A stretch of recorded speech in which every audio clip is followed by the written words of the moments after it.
పేరు ఎం నాగేంద్ర, జడ్పీహెచ్ కన్నాపురం నుంచి వచ్చింది. ఇది న్యూటన్ థర్డ్ లా యొక్క model. Newton ZPH third law చేస్తే న్యూటన్ థర్డ్ లా అంటే చర్య పరిచర్య. ఈ రాకెట్లో 2 గదులు ఉంటాయి. ఆక్సిజన్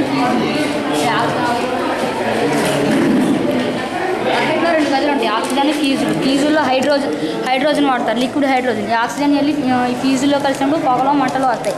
ఈ పొగలో మంటలు భూమి మీద చర్య జరిపి ప్రతి చర్యగా ర్యాకెట్ ఇలా పైకి వెళ్తుంది. పైకి వెళ్ళిన ఇది భూమి దగ్గర కక్ష చెందుద్ది. భూమి సూర్యుని చుట్టూ ఎలాగైతే నిరంతరం తిరుగుతుందో ఈ కృత్రిమ ఉపగ్రహం భూమి చుట్టూ అలా నిరంతరం తిరుగుతూ ఉంటుంది. ఈ కృత్రిమ ఉపగ్రహం radios, televisions, cell phones, internet వాటికి ఉపయోగపడుతుంది.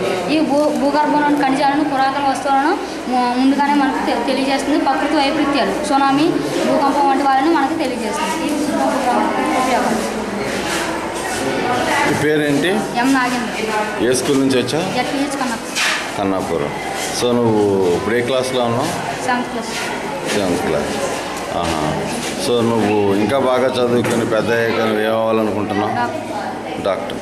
Okay, God bless you. చాలా బాగా చెప్పావు. ఓకే. థ్యాంక్స్.